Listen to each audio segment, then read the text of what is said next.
Ya, bismillahirrahmanirrahim. Assalamualaikum warahmatullahi wabarakatuh.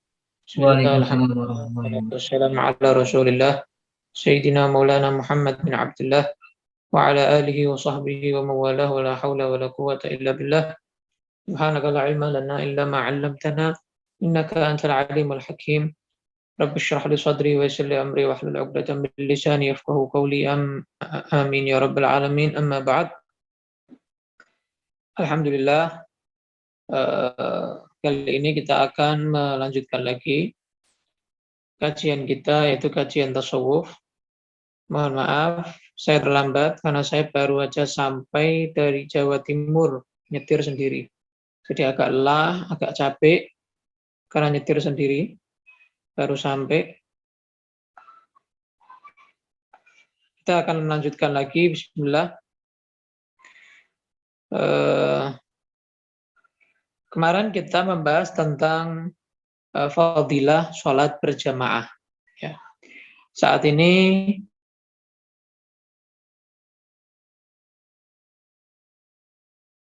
qala al-musannif rahimahullah ta'ala wa nafa'ana bi bi'ilmi fid dharain amin. Wa intidharus shalah ba'da shalah minal gurubat. Dan menunggu sholat setelah kita sholat itu termasuk dari ibadah yang luar biasa. Wa mithaluhu an tusalli al-maghriba thumma tajlisa fil masjid li ajli al-isya hatta tusalliyaha. Contohnya adalah ketika kamu selesai sholat maghrib, kamu tidak keluar dari masjid, kamu duduk di masjid sambil menunggu azan isya, sholat isya berjamaah. Ini contohnya. Ini adalah pahala yang luar biasa. Wal muntadhiru lis-shalah lahu thawabul musallin. Dan sholat yang lain, waktu yang lain, dia dianggap setiap detiknya sebagai orang yang sholat, mendapatkan pahala orang-orang yang sholat, dicatat Allah sebagai orang yang sholat, walaupun dia cuma duduk menunggu. Sawa'un kana dzalika intidhar shalah ba'da shalah aw sabaqa ila al-masjid qabla an tuqama shalah fa qa'ada yantadhiruha. Ada dua gambarannya. Gambarannya tadi seperti dia setelah sholat maghrib menunggu datangnya adzan isya, sholat isya, sehingga dia sholat isya berjamaah, dari maghrib dia menunggu. Gambaran yang kedua adalah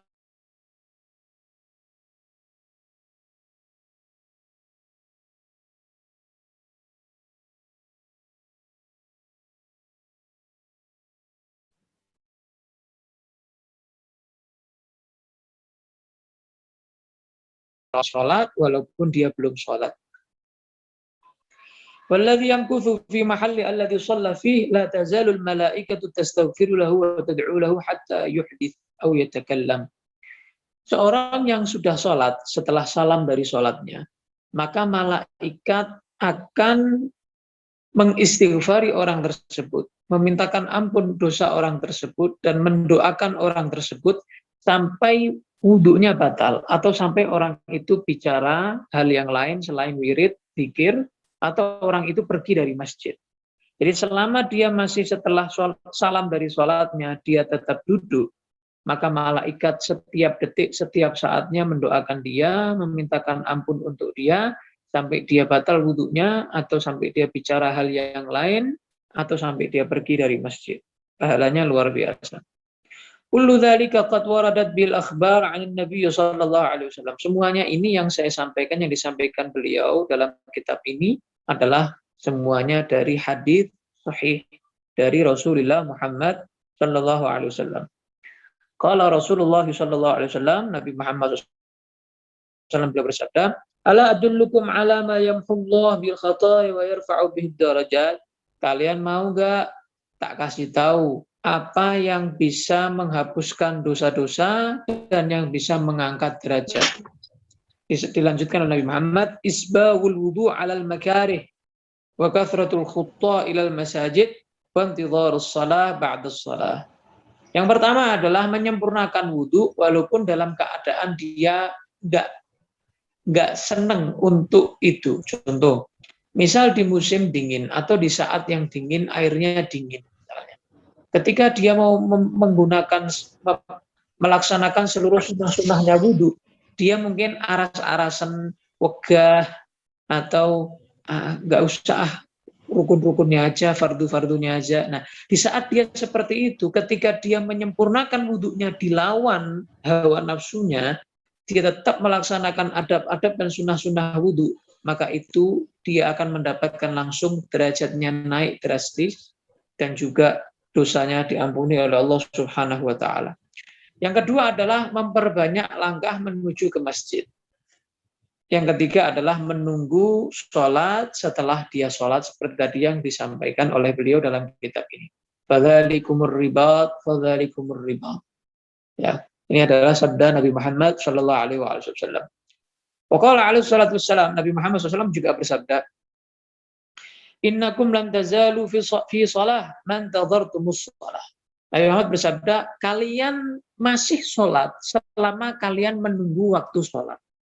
Jadi kalian walaupun sudah salam dari sholat kalian, misalnya tadi sholat maghrib sudah salam, kata Nabi Muhammad, tetap dianggap masih sholat.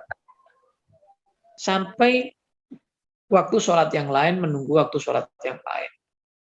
Waqala alaihi salatu wassalam, Basyiril masya'ina ilal masajid fi dhulam bin nurid tam yawmal qiyamah. Beri kabar gembira, kata Nabi, kepada orang-orang yang berjalan di malam yang gelap menuju ke masjid, kabar gembira bahwa nanti di hari kiamat mereka akan mendapatkan cahaya yang sangat sempurna di hadapan Allah, di hadapan para makhluk. Karena nanti di hari kiamat itu sangat gelap. Di padang mahsyar nanti sangat gelap, tidak ada yang bisa menerangi kecuali cahaya dari Allah Subhanahu wa taala. Nah, di antara yang mendapat penerangan cahaya dari Allah Subhanahu wa taala adalah orang-orang yang rajin ke masjid di saat gelap. Yakni sholat maghrib, sholat isya, sholat subuh di masjid. Itu orang-orang yang nanti mendapatkan cahaya yang sempurna di hari kiamat.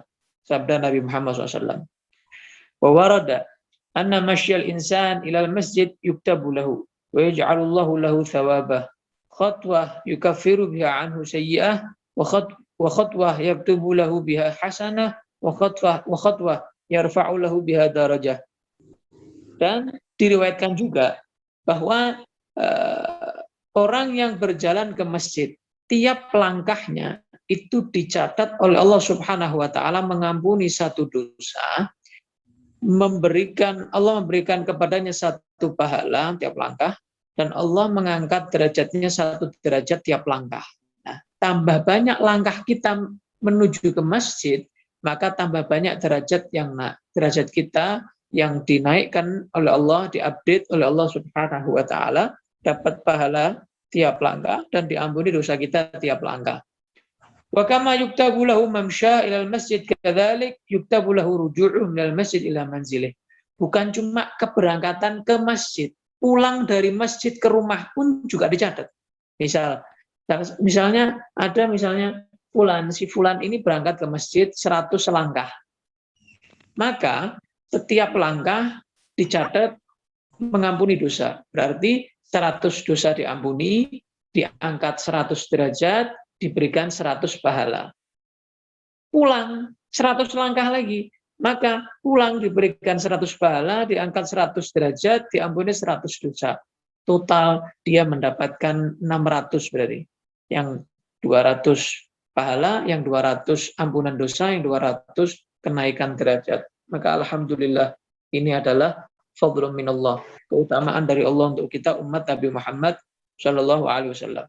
Wa qala alaihi salatu wassalam, la tazalul malaikatu tusalli ala ahadikum ma dama fi mahallihi alladhi shalla fihi ma lam yuhdits aw yatakallam. Taqul Allahumma ighfir lahu, Allahumma arhamhu. Tadi yang saya sampaikan, yang disampaikan beliau Al-Habib Abdullah Al-Haddad dalam kitab An-Nasaih Diniyah, tadi dikatakan bahwa ketika kita setelah salam dari sholat, maka malaikat akan selalu mendoakan kita. Doa apa yang didoakan malaikat kepada kita saat kita belum beranjak atau belum batal wudhu kita adalah Allah maghfirlahu yang pertama. Ya Allah, berikan maghfirah kepadanya, berikan ampunan kepada orang yang masih duduk setelah salam, tidak langsung berdiri, tidak langsung beranjak keluar dari masjid. Kemudian doa yang kedua, Allahumma arhamhu. Ya Allah, sayangi orang ini, rahmati orang ini, kasihi orang ini. Doa dari malaikat adalah tidak ada hijab. Karena malaikat tidak makan makanan yang syubhat, apalagi yang haram. Malaikat tidak pernah berbuat dosa. Malaikat selalu berbuat perbuatan taat. Doanya pasti diijabahi Allah Subhanahu wa ta'ala. Tambah lama duduk kamu setelah salam dari sholat, maka tambah banyak doa malaikat yang didoakan kepada kamu. Maka alhamdulillah. Orang-orang yang rajin wirid setelah sholat agak lama, 5 menit, 10 menit, 15 menit, lumayan dapat doa malaikat yang sangat banyak, diulang-ulangi terus oleh malaikat tersebut setiap saat. Wa minal muta'akkad alladhi yanbaghi i'tina'u bihi, dan termasuk yang muta'akkid atau muta'akkad, termasuk yang dianjurkan di dalam sunnah, yang ditekankan di dalam sunnah Nabi Muhammad, yang harus kita perhatikan juga, tidak kalah pentingnya dengan tadi menunggu waktu sholat. Wal hirsu alaih, dan kita harus selalu menjaga ini adalah apa? Al-mulazamatu lis-shaffil awal. Kita sholat ada di shaf yang pertama, berlomba-lomba berada di shaf yang pertama. Wal mudawamatu 'alal wuqufi, dan rutin istiqamah berada di shaf yang pertama. Liqaulihi alaihi salatu wassalam, karena sabda Nabi Muhammad SAW, "Lau ya'lamun nas ma fil adhan was shaffil awal thumma lam yajidu illa an yastahimu alaih lastahamu." Wa ma'na al-istiham al-iqtira. Kata Nabi, kalau seandainya para manusia itu tahu pahala muadzin dan pahala shaf yang pertama, kemudian mereka berebut, tidak ada cara lain, karena nggak mungkin cukup, muadzin pasti satu, nggak mungkin muadzin 100 orang satu desa, semuanya azan, nggak mungkin. Kemudian shaf pertama pasti terbatas tempatnya. Kalau seandainya mereka berebut, nggak cukup untuk shaf pertama dan tidak cukup untuk menjadi muadzin di desa tersebut, kalau seandainya mereka mau melakukan pakai dikocok begitu, diundi, maka mereka akan mengundi siapa yang keluar namanya. Kenapa? Dari besarnya pahala seorang muadzin dan orang yang sholat ada di shaf yang pertama. Wa yahtaju man yaqsidu shalah fi shaffil awwal li fadlih ila al-mubadarah qabla izdihamin nas. Tapi bukan berarti ketika shaf pertama penuh kemudian desel, kemudian masuk ke situ sehingga menyakiti atau membuat tidak khusyuk orang yang berada di shaf yang pertama. Biasa saja, dan tadi caranya dengan kamu sebelum adzan sudah ada di masjid, sudah duduk di shaf yang pertama. Itu cara yang terbaik untuk menjadi seorang yang rutin di shaf yang pertama. Fa innahu mahma ta'akhkhara thumma ata wa qad sabaqu rubbama yatakhatta riqabahum fayu'dhihim wa dzalika mahdzur. Karena kalau kamu terlambat datang ke masjid, pingin dapat shaf yang pertama, mungkin shaf yang pertama itu masih ada renggang, tapi nanti kamu akan bisa melakukan dosa. Perbuatan yang haram itu apa? Melangkai pundak jamaah.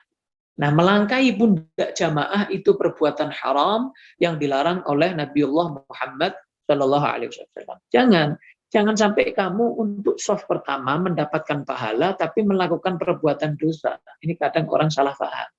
Jangan. Maka caranya tadi yang terbaik. Kamu datang sebelum waktu azan, duduk ada di tempat shaf yang pertama. Jadi orang lain. Wa man khasya dzalik fa shalatuhu fi ghairi shaffil awal aula bih.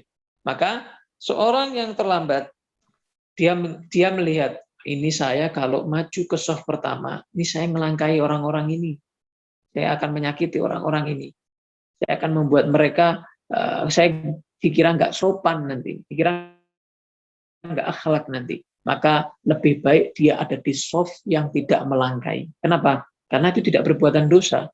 Dan kemudian summa yalumu nafsah. Ketika dia tidak berada di shaf pertama karena terlambat, takut melangkahi pundak jamaah, maka kemudian dia merendahkan dirinya, menyesal, gelo, gitu ya, kecewa.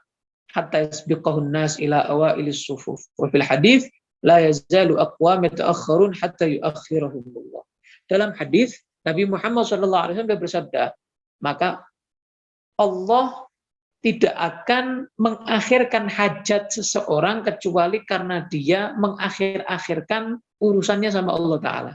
Contoh, kadang-kadang kita ini bertanya-tanya, ya Allah kenapa kok doa saya nggak kabul-kabul, doa saya kok lama, nggak terkabul, nggak diijabai oleh Allah. Mungkin karena kamu urusannya sama Allah, kamu akhir-akhirkan. Akhirnya Allah akhir-akhirkan, oh urusan kamu, mengijabai doa kamu, mengkabulkan doa kamu. Nah, maka salahkan diri kamu, jangan salahkan Allah. Karena pasti Allah tidak akan mengakhirkan suatu hal, pasti mungkin karena kamu mungkin mengakhirkan urusannya kamu sama Allah. Ya, kamu pasti punya kesalahan, atau kamu punya keterlambatan melakukan sesuatu urusan kepada Allah, urusan ketaatan kepada Allah Subhanahu wa taala, sehingga Allah memperlambat keperluan kamu, hajat kamu, doa kamu. Nah, mungkin itu yang bisa saya sampaikan. Saya buka tanya jawab ya. Jadi kali ini kita bahas tentang keutamaan soft ya. Ya, silakan ada yang mau bertanya, boleh. Panitia. Habib, sebelumnya ada titipan pertanyaan dari kajian-kajian sebelumnya nih. Oh ya. 3 pertanyaan. Ya, silakan 3 pertanyaan. Yang pertama, bagaimana ciri-ciri orang yang Allah bersihkan hatinya? Yang kedua, apa makna hakikat dari tasawuf? Yang ketiga, mengapa orang yang di dalam hatinya masih terdapat dunia walaupun 1% wajib dicuci terlebih dahulu dalam neraka? Oh, dalam hatinya ada apa? Yang ketiga, mengapa orang yang di dalam hatinya masih terdapat dunia walaupun 1% wajib dicuci terlebih dahulu di dalam neraka? Ya, yang pertama tadi cara tahu hati itu bersih. Ya, kamu tidak memiliki penyakit-penyakit hati. Kamu tidak memiliki kebencian kepada seseorang. Ya, kamu tidak memandang orang lain lebih rendah daripada kamu. Ibarat kamu melihat misalnya kaca mobil, ya. Kaca mobil itu kalau kotor, kamu akan melihat orang yang dibalik kaca mobil tersebut kotor. Nah, berarti hati kamu kotor, ya. Tapi kalau hati kamu bersih, ibarat kaca ini, kaca mobil ini bersih, maka kamu akan melihat yang ada di balik kaca mobil itu semuanya bersih. Nah, itu termasuk ciri-ciri hati yang bersih. Kamu lihat, semua orang itu lebih baik daripada kamu. Ada potensi mereka lebih baik daripada kamu. Ya, dan kamu adalah paling buruknya manusia, paling rendahnya manusia, paling fakirnya manusia, paling butuh kepada ampunan Allah, paling butuh kepada rahmat Allah, paling butuh dinaikkan derajatnya, paling butuh diampuni dosanya, diterima taubatnya. Itu ciri-ciri hati yang bersih. Jadi tidak ada penyakit-penyakit hati dan tidak merasa dirinya lebih baik dari orang lain. Kalau ada orang yang merasa dirinya suci, pasti hatinya nggak suci. Pasti sudah, ya nggak mungkin. Makanya para ulama yang hatinya bersih, mereka tidak ada yang merasa suci. Contoh Al-Habib Abdullah bin Husain bin Tahir, beliau menyatakan, Ya Rabbi ma ma'na amal, wa kasbuna kulluh zalal, lakin lana fika amal, tuhyal idhamar ramah. Jadi beliau yang setiap hari waktunya 24 jam full dengan ibadah, rasakan beliau menyatakan, Ya Allah, saya ini tidak punya amal apa-apa. Semua apa yang saya lakukan itu percuma karena saya masih riya. Padahal beliau nggak riya. Beliau ikhlas lillahi ta'ala. Tapi beliau merasa itu tidak ikhlas. Nah, jadi kalau kita merasa ibadah kita sudah ikhlas, berarti kamu nggak ikhlas. Kalau sudah merasa diri kamu suci, berarti kamu nggak suci. Itu sudah begitu contohnya. Kemudian yang kedua, makna dari tasawuf. Tasawuf itu banyak sekali definisinya. Ya, yang paling penting adalah makna sofa. Jadi untuk membersihkan. Jadi tasfiyah, tazkiyatun nafs. Makanya nama lain dari tasawuf, tazkiyatun nafs. Mensucikan jiwa. Mensucikan hati. Jadi cara-cara, tata cara mensucikan hati, membersihkan hati. Dan ini termasuk wajib dipelajari tasawuf. Nah, di dalam kitab Zubat, kitab fikih yang berupa syair, nazaman syair, yang bait syairnya ada 1000 lebih, yang biasa dihafalkan oleh para santri di penjuru dunia. Karya Imam Ibn Ruslan, beliau menyatakan bahwa wajib hukumnya mengetahui ilmu-ilmu tentang hati, ya, seperti ujub, apa itu ujub, bagaimana cara membersihkannya, riya, ya, sombong, apa itu sombong, bagaimana cara membersihkan hati dari sombong, dan lain-lain sebagainya. Wajib hukumnya mempelajari ilmu tentang hati. Ya, sebagaimana badan itu ada dokter yang mengobati, begitu juga hati ada ulama yang mengobati. Wajib kita belajar kepada ulama cara mengobati penyakit-penyakit batin, penyakit-penyakit ruh, penyakit-penyakit jiwa, penyakit-penyakit hati kita. Yang ketiga, ya, jadi seorang yang memiliki kesombongan walaupun 1%, seorang yang memiliki cinta dunia walaupun 1%, seorang yang memiliki sifat riya walaupun 1%, ya dia harus dicuci dulu di dalam neraka kalau seandainya pahalanya tidak lebih dari dosanya. Jadi nanti seorang akan ditimbang pahala dan dosa. Kalau pahalanya lebih berat daripada dosanya, maka dia akan masuk surga. Dosanya diampuni Allah Subhanahu wa taala. Nah, kalau dosanya lebih banyak dari pahalanya, berarti dia harus dicuci. Harus dicuci. Nah, dicuci berapa lama? Terserah Allah. Adil, Allah pasti adil, terserah Allah. Tapi kalau setara, jadi beratnya dosa dan pahala itu sama, maka itu saat itu diserahkan kepada Allah. Terserah Allah, mau langsung surga atau dicuci dulu, itu semua hak mutlak Allah Subhanahu wa taala. Saya kira itu jawabannya. Wallahu a'lam. Ada lagi atau cukup? Mari ya.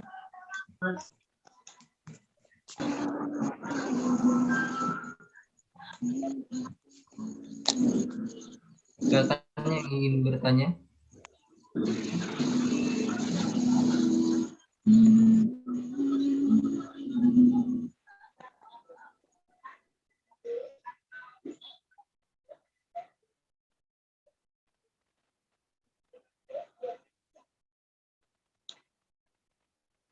Kalau nggak ada, berarti cukup. Begitu? Ada satu, Mas. Ada satu di room chat.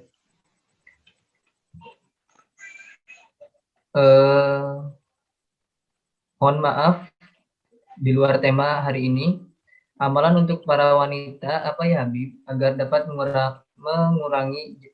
mengarungi jembatan Sirat dengan cepat selain dengan kualitas sholat di masjid. Karena kami afdolnya kan sholatnya di rumah, bukan di masjid. Ada tidak amalan untuk para wanita agar dapat mengarungi jembatan Sirat dengan cepat selain sholat di masjid? Terima kasih. Ya, Allah itu adil. Allah itu maha adil, bukan cuma adil. Allah itu maha adil. Allah bukan cuma bijaksana. Allah itu yang maha bijaksana, yang paling bijaksana. Alaihissallahu bi ahkamil hakimin. Allah punya sifat juga al-adlu. Allah itu adil.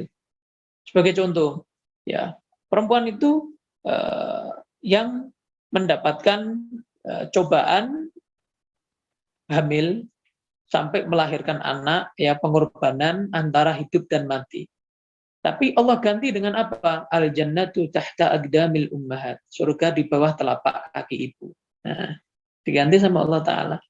Jadi anak surganya di bawah telapak kaki ibu. Kenapa? Karena Allah beri cobaan yang luar biasa kepada seorang ibu. Makanya Nabi ketika ditanya, ibu 3 kali, baru bapak. Begitu. Jadi pasti ada. Contoh lagi, seorang yang haid, ya, dia nggak sholat. Cuman ketika tidak haid, dia itu sholat, dia istiqomah sholat, baca Al-Quran. Ketika dia haid, tetap dicatat sebagai seorang yang sholat, walaupun nggak sholat, walaupun nggak boleh sholat, walaupun nggak sah sholat, tetap dicatat oleh malaikat raqib atid sebagai orang yang sholat dan mendapatkan pahala baca Al-Quran karena dia biasa istiqomah baca Al-Quran ketika dia suci. Begitu. Jadi kamu misalnya sholat di rumah, laki-laki sholat di masjid, tapi kamu ada keinginan mendapatkan pahala yang sama seperti seorang yang sholat di masjid di shaf pertama, dan menunggu sholat. Kamu bisa menunggu di musola rumah kamu, di kamar kos kamu, ya, di tempat kamu mau sholat di atas sajadah, menunggu waktu sholat. Pahalanya sama para wanita dengan laki-laki tadi itu. Tidak ada perbedaan, karena Allah itu adil. Ya. Kenapa? Kok bisa sama? Iya, karena kamu taat dengan perintah Nabi. Nabi perintahkan kamu sholat di rumah, wahai para wanita, kamu sholat di rumah. Nah justru yang ngeyel-ngeyel itu, yang masih muda-muda, ya, yang berdandan, yang pakai pakaian yang ketat, yang pakai pakaian yang menunjukkan kecantikannya menuju ke masjid, itu justru malah membuat laki-laki yang sholat di masjid tidak khusyuk akhirnya. Buat orang yang sholat di masjid akhirnya nggak benar. Ya, bukan karena laki-lakinya yang cuma laki-lakinya saja yang salah, laki-lakinya salah karena matanya melihat perempuan tadi itu dengan syahwat. Perempuannya juga salah. Kenapa? Tidak menjaga diri supaya laki-laki tidak melihatnya. Gitu.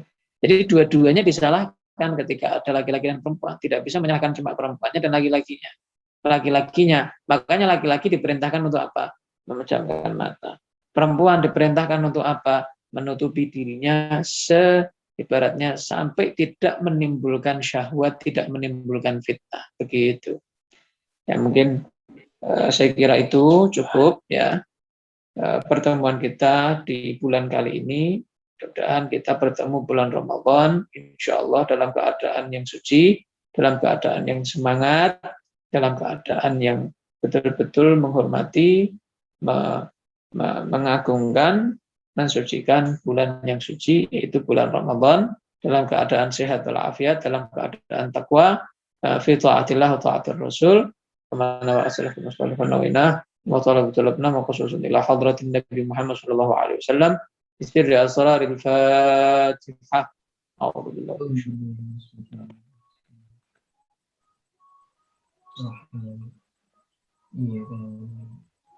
Amin amin ya rabbal alamin. Dan doa kita diijabahi Allah Subhanahu wa taala. Wal afwa minkum, jazakumullah hasanal jazaa. Wassalamualaikum warahmatullahi wabarakatuh.